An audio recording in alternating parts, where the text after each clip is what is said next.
유시민의 타임라인. 예, 오늘 타임라인은 7월 20일 월요일 오후에 지금 녹음하고 있는데요. 오늘은 이제 총선 때까지 지금 한 8, 9개월 정도 남았는데 며칠 전에 선거구 획정위원회가 만들어졌다는 뉴스를 들으셨을 거예요. 예. 그래서 향후에 총선에 이를 때까지 현재 선거구 획정 또는 선거제도 개편과 관련된 논의들이 어디까지 와 있고 앞으로 어떻게 전개될 건지 한번 기본 정보들을 한번 짚어보는 이런 타임라인을 마련을 했습니다. 그냥 단편적인 보도들이 많이 나오고 있는데 전체적으로 문제의 현황이 어디까지 와 있고 큰 그림을 그려보죠. 한번 앞으로 보도가 많이 나올 거기 때문에 그 보도들을 이해하는 데 필요한 기본 사항들을 한번 점검해 보는 데 초점을 두고 준비를 했습니다. 근데 이제 그 얘기 본격 들어가기 전에 먼저 우리 당 얘기. 정의당 지도부 선출 당원대회 이야기부터 좀 해야 될 것 같은데 지난 주말에 심상정 후보가 결선 투표에서 대역전극을 보였다. 그런 뉴스들 다 보셨을 겁니다. 예. 좀 많이 좀 놀라운 결과였지 않아요? 표수가 놀랐죠. 어떻게 됐더라? 예. 놀랐죠. 예. 왜냐하면 12%나 뒤지고 있었잖아요. 1차 투표에서. 예. 근데 역전을 했거든요. 그 1차 투표 기억나시죠? 표수를 대충. 2312표고 31.2%밖에 못 받았었어요. 심상정 의원이. 예. 후보가. 그다음에 노회찬 후보가 3179표로 43.0%니까 11.8% 11.8. 그러니까 12% 차이였거든요. 예. 근데 2차 투표를 보게 되면은 심상정 후보가 3,651표를 받아서 52.5%거든요. 그러니까 쉽게 말하면 표수가 얼마나 늘어났냐면은 1,350표, 40표. 21.3%가 늘어난 거예요. 예. 그런데 노회찬 후보 같은 경우 4.5%밖에 못 받았어요. 그러니까 다시 말하면 조성주하고 노항래 후보를 찍었던 표 있잖아. 25% 정도가 되는데 예. 그 중에서 노회찬 후보가 4%를 흡수하고 나머지 21%가 심상정 후보한테 갔다는 얘기인데 어떻게 이런 일이 있을 수 있느냐라는 거죠. 이게 진짜 이게 이해가 안 되는 일이에요. 좀 난감합니다. 이게 지금 해석이 안 되잖아요. 어쨌든 이제 오늘 타임라인은 이제 당대표 선거 하시느라고 이제 다들 지쳐가지고 예. 노회찬 대표는 못 나오시고 우리 둘이서 지금 네. 타임라인 또 100분 토크도 그렇게 했고 아마 다음 주도 조금 휴가철이라 지금 그렇기도 하고 저도 사정이 있고 그래서 좀 정상적으로 진행되기 어려운 측면이 있는데요. 그 다음 주부터는 좀 이제 노 대표 나오셔서 원래 노유진대로 진행하지 않을까. 근데 그 심상정 후보 당선되고 나서 공약한 거 보셨죠? 예. 원내대표. 원내. 목표 제시한 거. 그렇죠. 원내에 교섭단체 하겠다. 예. 그다음에 또 선거제도 개편에 대해서도. 선거제도 개편에 대해서도 정당 명부식 비례대표제를 도입하겠다. 이게 정당 명부식 비례대표 도입은 한국 정치의 혁신을 위한 이제 기본이죠. 예, 공약이고. 가장 중요한 거고.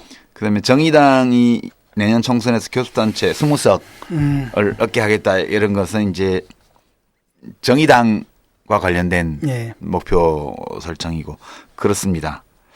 그래서 여기 제가 지금 말씀드린 대로 두 가지 내용을 핵심으로 한 당선 인사를 했는데 그중에서 정당 명부식 비례대표제 도입 이게 전에 우리 정치 카페에서도 여러 차례 다룬 적이 있습니다만 이게 오늘 주제하고 연결되어서 그래서 좀 겸사겸사 정의당 지도부 선출 당원대회 결과도 한번 짚어봤습니다. 예, 심상정 후보가 그 당대표 선거에서 내세웠던 공약 중에 가장 중요한 부분 중에 하나가 이거였잖아요. 근데 이게 이제 잘 될까 그런 건데 우리의 의지에만 달린 건 아닌 문제라서 이게. 지난주에 제가 그 무슨 소설 하나 썼잖아요. 그 중앙선관위 친박설. 을 제기를 했잖아요. 대통령 만나가지고 설득하라고. 친박이 살아남을 수 있는 유일한 합법적인 방법이며 그것이 또 나라의 미래를 위해서도 좋은 방법이기도 하다. 그 친박이 살아남을 뿐만 아니라 사익과 당익이. 박근혜 대통령이 이 세상 다 살 만큼 살고 하직할 때까지 노후를 완전 안전하게 지키는 방법이라고 제가 말씀을 드렸었는데요. 어쨌든 심상정 후보가 그때 알았다, 추진해 보겠다라고 대답했던 걸로 기억해요. 예. 근데 정의화 국회의장도 친박 같아. 예. 뭐 재헌절 7월 17일 재헌절 요새는 이제 공휴일이 아니죠. 예. 그래서 뭐 아는 듯 모르는 듯 지나가는데 이날 국회의장이 재헌절 기념사를 했습니다. 거기서도 이 선거구제 개혁 얘기를 했던데 들으셨어요? 예. 뭐라고 얘기를 했냐면요. 뭐 다른 얘기도 했습니다. 이제 헌법 개정이 필요하다는 얘기도 했고 이랬는데 그 마지막 제가 부분에 읽어드릴까요, 그냥? 예, 선거제도에 관해서 얘기한 부분이 있어요. 예. 뭐 한 1분 정도 걸릴 테니까 좀 들어주십시오.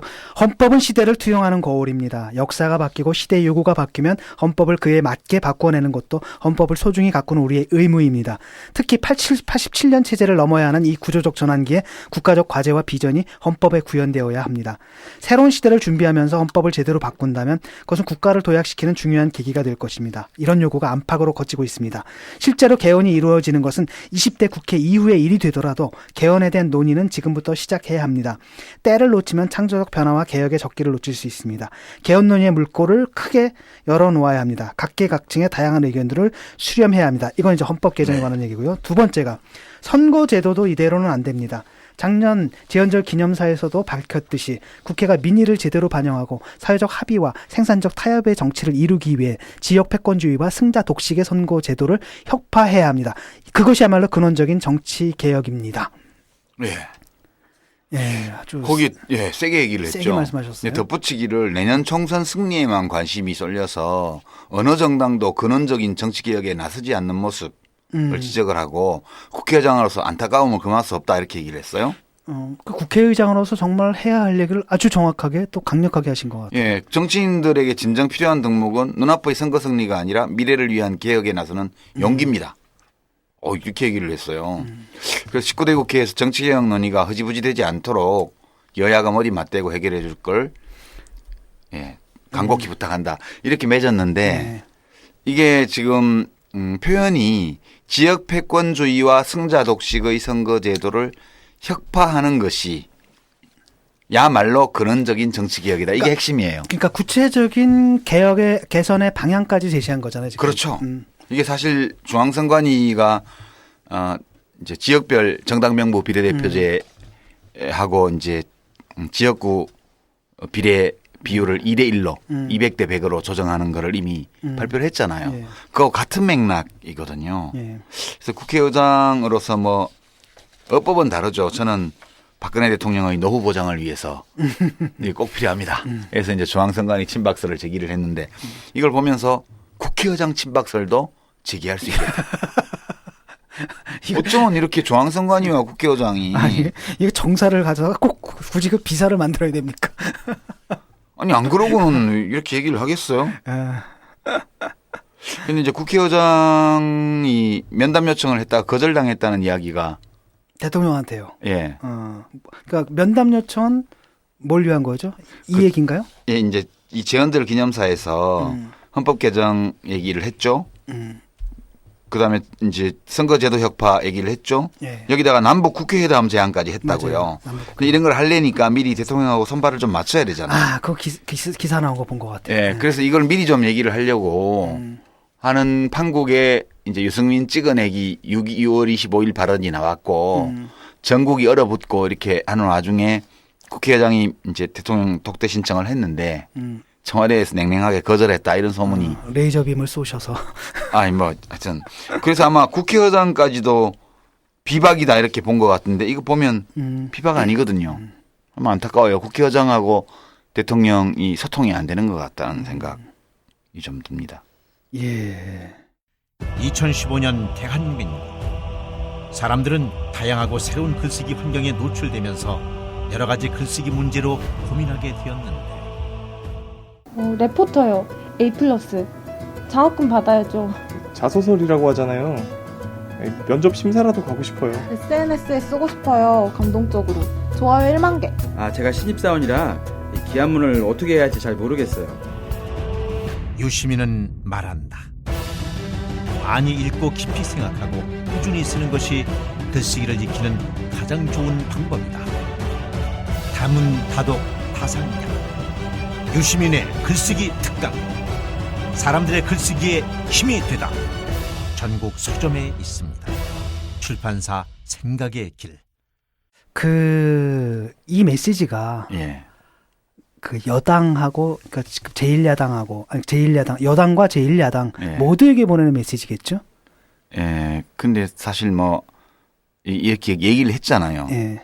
그 내년 총선 승리에만 관심이 쏠려 어느 정당도 근원적인 정치개혁에 나서지 않는 모습을 보면서 국회의장으로서 안타까움을 금할 수 없습니다. 이렇게 얘기를 했어요. 예.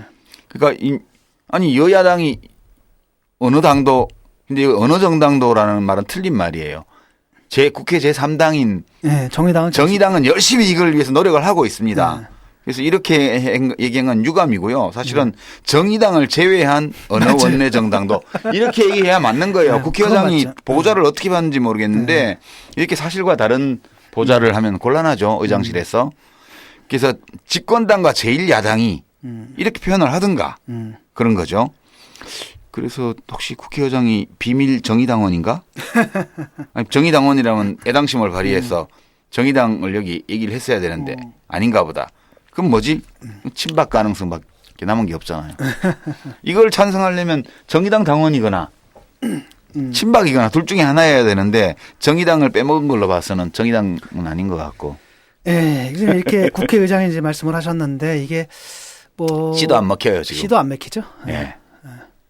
여야 지금 저 집권당하고 제1야당은 들은 척도 안 합니다. 논평도 안 내요. 논평도 안 내고. 예. 이런 국회의 수장이 지금 말씀을 하셨는데 가타부터 말이 있어야 될 거 아니에요. 예. 그래서 참 이 심상정 신임 대표가 할 일이 많겠네요 지금. 정당 명부 비례대표제 도입을 다시 한번 강조했지만 앞길이 참 험난할 것 같다. 두 개 이제 벽이 있는 거예요. 양쪽 벽에다 소리 지르는. 예. 예. 자 이런 와중에 지금 헌법재판소에서 작년에 3대1 인구 편차까지 허용한 현행 선거법이 위헌 한정합헌 여하튼 막 헌법 불합치 그렇게 판결을 내려가지고 올 연말까지 늦어도 이거 법을 바꿔야 돼요. 그러니까 심상정 의원은 이제 사실 심상정 의원의 업적이라고 할 수 있죠. 예, 이건 이제 위헌 제소를 한 거죠. 헌법재판소에서의 그 결정을 끌어냈으니까. 예. 예. 그래서 3대1 범위까지 허용한 게 위헌이고 옛날에는 3대1까지는 괜찮다고 그랬거든. 예. 헌법재판소에서. 예. 그래서 4대1로 돼 있던 걸 3대1로 줄인 게 한 10년 전 일이에요. 예. 그래서 3대1도 이제는 위헌이고 2대1이라는 거예요. 예. 한 번 더 하면 1대1까지 갈 것 같아요. 그 하여튼 그래서 이제 여야 간에 이거 가지고 과거의 예를 보면 엄청 연말까지 싸워요. 그래갖고 뭐 총선을 2달도 안 남은 시점까지도 이걸 합의를 못 해갖고 국회에서 찢고 벗고 그랬는데 그때는 국회의장 산하에 선거구 획정위원회를 두고 그걸 했었거든요. 예. 근데 이번에는 지금 그래갖고는 답이 없다 해서 진일보했습니다. 중앙선거관리위원회에다가 선거구 획정위원회를 설치를 했어요. 예. 선관위라고 하면 아무래도 이제 여야 입김에서 그나마 좀 조금 자유로울 수 있습니다. 좀 여당 편이지만 조금 여당 그래도 편이지만. 그래도 이제 명색이 선관위 중앙선관위 헌법기관이니까 내놓고 여당 편을 들지는 않죠. 은근히 들긴 하지만 뭐 때로는 선관위가 마음대로 안 움직이니까 해킹도 하고 그러잖아요. 예. 여당에서. 예. 그리고 뭐 이번에 선관위에서 내놓은 그 선거제도 개편안 괜찮잖아요. 예. 예. 예. 그래서 7월 15일 날 획정위원회가 출범을 했는데요. 이제 위원장을 중앙선거관리위원회 사무차장인 김대년 사무차장이 위원장이 됐고요. 그 위원들을 전부 이제 정당인이 아닌 사람으로 지금 다 배치를 했고, 총선 6개월 전인 10월 13일까지는 국회에 제출해야 돼요. 2달 남았네요, 이제. 예. 그리고 이제 헌법재판소 결정에 따르면 연말까지는 국회에서 확정을 해야 되고요. 그렇게 됐습니다. 근데 이제 국회는 획정위의 안에 대해서 세부적으로 수정할 수 없도록 이번에 이제 여야가 합의를 해서 했고요. 공직선거법을 명확히 위반하는 선거구 획정을 할 경우. 근데 그게 그런 경우가 있나? 예를 들어 뭐 어떤 경우? 2대1 범위를 넘어가게 해온다든가. 그건 애초에 아니면 선거법에 이제 자치단체는 그 시군구 기초자치단체 선거를 해서 시장군수 구청장을 뽑는 이런 곳은 찢어 발기지 못하게 돼 있어요. 아, 그래요? 예, 찢어서 다른 데 붙이지 못하게 돼 있습니다. 이제 그런 조항들이 있어서 그다음에 예외 조항으로 그 제주도의 경우에는 선거구가 최소 3개 되도록 한다든가 이런 선거구 획정에 대해서 영향을 미치는 공직선거법 조항들이 있습니다. 국회의원 선거법. 근데 그건 사실은 이제 디자인하는 과정 속에서 다 고려가 될 거 아니에요. 그렇죠. 예. 그러니까 사실 예. 여기서 뭐 안 만들면서 공직선거법에 명백히 위반되는 걸 갖고 오겠어요? 그러니까요. 예. 이런 걸 갖고 올 경우에 이제 해석이 달라서 위반이냐 아니냐 다툴 수는 있겠죠. 그럴 경우에 한 차례에 한해서 국회가 다시 제출하라고 요구하는 것은 가능하도록 열려져 있습니다. 어쨌든 획정위가 안을 만들면 사실 뭐 거의 통과는 되겠네요, 그럼. 아, 그거를 특별한 명분 없이 이제 세부를 손을 볼 수 없게 지금 돼 있기 때문에 이게 과거에 국회에서 하던 것보다는 훨씬 나을 걸로 보여요. 근데 혹시 이제 이 헌법재판소 결정에 따라서 통폐합되거나 분구돼야 되는 선거구가 몇 개쯤 되는지 아세요? 한 60곳 정도 되는 걸로 알고 있는데 맞나요? 네, 이게 시뮬레이션을 어떻게 하냐에 따라서 다르고 또 기준 시점을 어디로 하냐에 따라서 좀 다른데요. 이제 금년 6월 말 현재 기준으로 이렇게 해보니까 한 60개 돼요, 60개. 예. 60개 중에서 상한선이 넘어서서 분구를 해야 되는 데가 그러니까 분구 또는 1대 3이 넘는 거죠. 예, 일단 1대 3에서 3을 넘어가는 아니 1대 2로 할 경우에 1대 2를 할 때 예, 넘어가는 1대 2 범위 안에서 할 경우에 선을 넘어가는 데가 한 36곳 나오고요. 미달하는 데가 24곳이 돼요. 미달하는 데는 통폐합을 해야 되고 넘어가는 데는 분구를 하거나 혹은 조정을 해야 돼요. 근데 초과하면은 사실은 자기 표값이 떨어진다는 얘기고 미달하면 더 많이 갖게 되는 거고 남들보다. 그렇죠. 그게 이제 불평등한 거죠. 불평등한 거죠. 네. 그러니까 이거 하는 방식이 이제 어떻게 되냐면 전체 인구수를 지역구 숫자로 나눠요. 그러면 이제 지역구당 국회의원 선거구당 평균 인구가 나올 거 아니에요. 예, 그렇죠. 거기에서 33%를 더하고 33%를 빼고 이렇게 해서 최저선이 최고선의 반이 되도록 그렇게 해보면 이제 지금 통계가 정확지는 않지만 대개 한 20만 한 9천 명? 20만 한 8천 명, 9천 명? 대충 21만 정도로 보면 예, 되네요. 21만 이쪽 저쪽이 이제 평균 인구가 돼요. 그러면 이제 최소가 한 14만? 최대가 한 28만? 14만 대 28만 사이에 다 집어넣어야 되는 거예요. 그러니까 1대 2조니까 그게. 그렇죠. 1대 2죠. 28만 정도 대충 27만 8천 28만 정도가 넘어가면 이 분구를 하거나 하여튼 좀 줄여야 돼요. 떼가지고. 그다음에 14만이 안 되면 이것도 역시 옆에 찢어가고 옆에서 붙여야 되는 거예요. 예. 또는 다른 데서 뺏어오든가. 근데 이게 지역별로 보니까 이게 다 고르지가 않고요. 지역별로 굉장히 편차가 심해요. 어디가 제일 손해볼 것 같아요? 많이 줄어들 것 같아요. 본격 직장인 드라마 공생. 야, 오 과장! 바이어한테 화한 보내라 그랬는데 왜 안 보낸 거야? 아닙니다. 보냈습니다. 무슨 소리야? 화한 하나에 10만 원이 넘을 텐데 지출 내역이 없잖아, 지출 내역이. 착한 콜 화한은 6만 9천 원입니다. 에? 착한 콜? 1800-9222 정직한 가격에 착한 콜 꽃배달 서비스. 가격만 착한 게 아닙니다. 꽃과 화환을 선물하시면 구매 금액의 5%가 어려운 이웃에게 기부됩니다. 딴지 마켓을 통해 기부 내역을 검증받은 1800-9222 착한 콜. 대리운전 서비스도 있습니다. 글쎄요. 아무래도 좀 저기 아니야 이렇게 인구 밀도가 희박한 데가 많이 손해 보지 않나요? 그렇죠. 시골이요. 네, 시골이죠. 농촌 지역들이 줄어들게 돼 있어요. 그럼 대도시 중에서도 특히 경기도 인구가 계속 증가하고 있는 신도시들이 많이 늘어나요. 대표적으로 보면 많이 줄어드는 데가요. 경기도 아니 강원도를 보면 홍천, 횡성, 그다음에 철원, 화천, 양구인제. 이 철원, 화천, 양구인제는 지금 합쳐서 한산거구예요. 근데 서울의 몇십 배가 된다던데 이게 넓이가. 얘 인구가 부족해요 지금. 14만이 안 돼요. 어림도 없어요. 홍천, 횡성도 합치면 서울의 막 열몇 배가 된대요. 근데 여기도 인구가 모자라요. 안 돼요. 강원도는 예, 최소한 지금 9개 선거구인데 하나 줄어야 되고요. 하나가. 예. 하나가 줄어야 돼요. 하나 찢어 섭해 붙이면 이제 돼요? 예, 되니까 이 2개 다 없애는 게 아니고 1개만 없애면 살아남아요. 그다음 많이 없어지는 데가 숫자로 보면 제일 많이 없어지는 데가 경상북도예요. 경북이요? 예, 제가 있는 데네. 미달 지역이 6개나 됩니다. 영천시 여기는 10만밖에 안 되고요.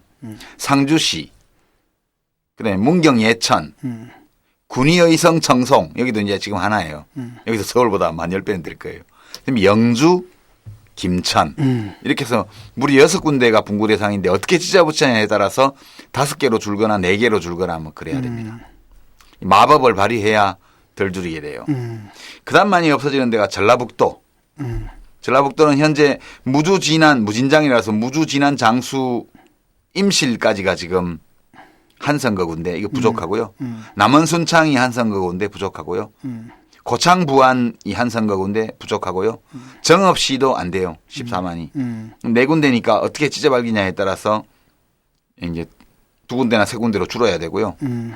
반면에 이제 전주시 덕진구하고 군산시는 넘어요. 경북은 6군데가 미달하는데 한 군데가 경산시 청도군 2군데 경산 인구가 늘어나서 여기가 넘치고 있어요.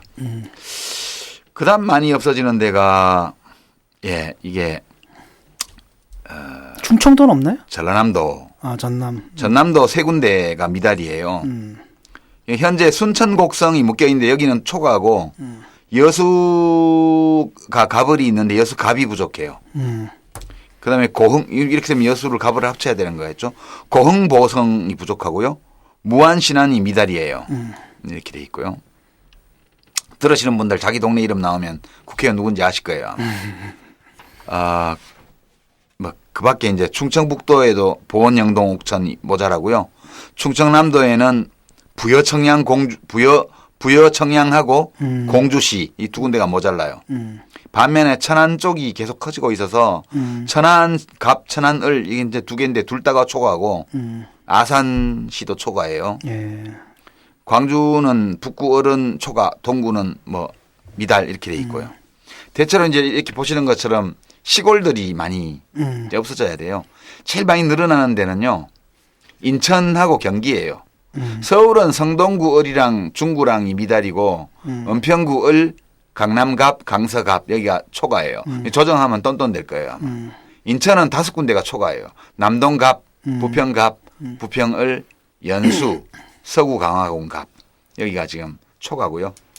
경기도는 무려 16군데 선거구가 초과예요. 수원시, 수원갑, 수원을, 수원정. 수원은 4개인데 지금 3개가 초과고요. 용인갑, 용인을, 용인병 여기도 3개인데 초과고요. 고양, 일산, 동구, 일산, 서구 여기 초과고요. 남양주시 갑을 다 초과합니다. 성남시 분당갑 초과고요. 화성시 을 초과고요. 군포, 김포, 광주시, 양주시, 동두천시, 양주 동두천 여기 다 초과예요. 16군데가 초과합니다. 지금 이렇게 이제 보시는 것처럼 인천, 경기는 압도적으로 지금 초과 선거구가 많고요. 나머지 지역들은 초과 선거구가 미달 선거구가 비슷비슷하게 있고요. 그다음에 경북, 강원, 전북, 전남 이런 데들이 미달 선거구가 초과 선거구보다 많은 데입니다. 지금 이렇게 보면 영호남의 1번, 2번 당 강세 지역은 좀 줄어들고 지역구가 인천, 경기 같은 경합 지역은 늘어나고 예, 충남 같은 경우에도 천안, 아산 같은 도시 지역은 늘어나고 예, 부여, 공주 같은 시골 지역은 줄어들고 좀 이렇게 돼 있습니다. 참고해 주시고요. 이게 이제 평균 선거구별 인구수에서 33.3%씩 아래로 늘렸을 때 이제 2대1이 되는 거기 때문에 이렇게 된 거고 이것도 이제 어떻게 하냐에 따라서 달라요. 그러니까 평균 인구수를 기준으로 할 수도 있고 아예 이제 그 아래위를 좀 더 2대1 범위 안에 있으라는 거지 꼭 2대1까지 늘어나라는 건 아니거든요. 그렇죠. 예컨대 뭐 아래위로 33%가 아니고 30%씩 할 수도 있는 거고 25%씩 할 수도 있는 거고 이렇습니다. 이렇게 되는데 이제 문제는 복잡한 게 시군구는 찢어서 붙이지 못하게 돼 있거든요. 시군구는. 예. 그럼 어떻게 해요? 근데 이제 광역자치단체, 그러니까 특별시 광역시의 구들은 선거로 뽑는 자치단체잖아요. 예. 여기는 못 찢어요. 음. 일반 시군 포함해가지고. 통째로 어디 다른 데 갖다 붙이든가 이래야 되지. 시군 자체를 찢지는 못해요. 그러나 이제 수원이나 고양시나 이런 데처럼 시장 하나만 뽑고 구청장 하나 안 뽑는 데들이 있어요. 구가 자치단체가 아닌 곳이요. 이런 데는 찢어도 돼요. 아유, 복잡하네요. 예, 복잡해요. 그래서 어떻게 이제 마법을 발휘할지는 모르지만 예, 이거는 조정이 될 거다. 그렇게 봅니다. 기본사항 소개를 해드릴 거예요. 좀 지루하셨죠? 아니 뭐 모르겠습니다. 저는 그 내 머리를 못할 일이 같다는 느낌 받아요. 제가 전공을 좀 잘 택했다. 이런 일 안 해도 되는 게 너무 좋아요. 네. 공무원 여러분 감사합니다. 자, 이제 상황이 이렇게 돼 있어요. 근데 문제가 뭐냐? 이렇게 볼 때 이제 현역 국회의원들이 지역마다 다 있잖아요. 그 미달 지역이 24곳이나 돼요. 그렇잖아요. 미달 지역의 국회의원들은 자기 선거구가 없어지는 거를 절대로 반대하고 있고 자기 선거구를 유지하면서 인접 선거구를 찢어서 자기한테 붙이라고 요구를 하는 거죠. 지들끼리 싸우겠네요 또 예. 이제. 그리고 이제 넘치는 선거구는 무조건 분구해 달라고 요구를 하는 거죠. 그래서 이게 이 요구들이 그냥 분구하는 경우에도 어떻게 쪼개냐에 따라서 이해관계가 달라져요. 현역들은 다르잖아. 여기는 또 누가 예. 유리하고 뭐 이런 거 있잖아. 지역마다. 예, 새누리당 현역이 있는 지역은 자기가 있는 지역이 넓은 평수 아파트인 경우가 이제 많아요. 넓은 평수일수록 1번표가 많이 나오기 때문에 새누리당 현역이 있는 지역은 넓은 평수 아파트가 많은 곳을 자기가 가지고 적은 곳을 쪼갠 다음에 예, 적은 데는 버리고 많은 데는 자기가 가지고 이렇게 하려고 그러죠. 이제 새정치연합이나 뭐 정의당 우리 심상정 대표가 있는데 이런 데는 한 예를 들어 볼까요? 지금 심상정 대표가 지역구를 하고 있는 고양시를 보면 덕양갑 선거구인데 여기는 문제가 없어요. 여기는 미달도 아니고 초과도 아니에요. 덕양을도 여기는 새누리당인데 미달도 아니고 초과도 아니에요. 근데 고양시에 일산 동구하고 일산 서구가 초과야. 일산 동구는 유은혜 의원, 새정치연합. 일산 서구는 김현미 의원이에요. 그럼 이제 일산 동구에서 일부를 떼서 덕양을에 붙이고 일산 서구에서 일부를 떼서 덕양갑에 붙여야 돼. 그러니까 고양시 일산 서구에서 일부를 떼서 심상정 대표가 지역구로 있는 덕양갑에 붙여야 되는 거예요. 그러면 김현미 의원하고 심상정 대표하고 이게 이해관계가 엇갈리는 거야. 어디를 떼서 붙이냐 할 때 김현미 의원은 자기 득표율이 제일 낮았던 동네를 떼서 붙이고 싶겠지. 그렇죠. 예, 심상정 대표는 야권표가 많이 나온 동네를 떼서 받고 싶은 거겠지. 복잡한 거예요, 이렇게. 그래서 국회에다가 넘겨놓으면 제1야당과 제2야당이 앉아가지고 게리맨더링을 하기가 쉬운데 선관위의 위원회를 만든 것은 그나마 잘 된 일이다. 참고로 저 지난번 선거보다 이제 4년 후인 내년 선거는 심상정 대표한테는 지역구 형편은 좀 더 나아졌어요. 그래요? 왜냐하면 그 보금자리 주택이니 뭐니 해가지고 새로 작은 평수 아파트 입주한 데가 꽤 많이 생겼어요. 네. 거기는 아무래도 좀 유리하거든요. 네. 네. 참고로 말씀드리고요. 자, 이제 문제는 앞으로 이제 어떻게 될 거냐 하는 문제인데. 안녕하세요. 충남 금산에서 아버지와 함께 인삼농사를 지어 홍삼을 만들고 있는 젊은 농부 이성규입니다. 사람들은 쉽게 양심하지만 양심은 말로 하는 것이 아닙니다. 품질로 증명하는 것입니다. 양심은 고지식의 대명사 아버지가, 품질은 항상 발전을 추구하는 아들이 각각 책임지는 환상적인 조화, 거기다 직거래라 가능한 합리적인 가격까지. 믿을 수 있는 홍삼 제품을 찾고 계신가요? 노력한 만큼 내어주는 자연의 마음을 알기에 참 착한 홍삼. 지금 검색창에 정성농장 홍삼을 검색하세요. 우선 보면 새누리당을 보면 김무성 대표는 여기 아무 관심도 안 보이고 있어요. 그냥 여야 동시 예비선거, 오픈 프라이머리 소위 예. 이것만 지금 주장을 하고 있는 거죠. 예. 요 우리 녹음실 맞은편에 새누리당 당사잖아요. 예. 그 벽에 플랜카드 보셨어요? 예, 새누리는 혁신합니다. 아, 그거 말고 또 새로 붙었습니까? 오픈 프라이머리 그 공천권을 국민에게 돌려드리겠습니다. 그걸로 지금 바뀌어 붙었어요. 근데 그 저 심상정 대표 같은 경우는 반대 표명했잖아요. 예. 왜냐면은 그것도 오픈 프라이머리 어쩌고저쩌고 하는 것도 세금으로 할 텐데 예. 왜 두 번? 아, 니들 뽑으라 그랬는데 니들 뽑으라고 우리가 세금 내줬는데 니들이 못 뽑고 국민한테 뽑아달라 그러놓고 그것도 세금 달라 그러냐.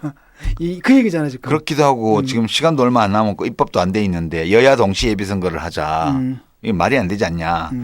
그런 건데 하여튼 새누리당 김무성 대표는 여기에만 관심을 보이고 있습니다. 이 정당 명부 비례대표제라든가 지금 조정을 하다 보면 지역구 의원들이 압력을 자꾸 넣으니까 비례대표가 자꾸 줄어들거든요. 이렇게 하다 보면. 그래서 자칫하면 지역구 조정을 최소화하면서 모자라는 선거구를 지역구로 비례대표를 잘라서 붙이면서 지금도 뭐 50몇 석밖에 안 되는 비례대표가 50석 이하로 줄어들 위험 이런 것이 있어요. 이제 그게 지금 제일 위험한 거고요.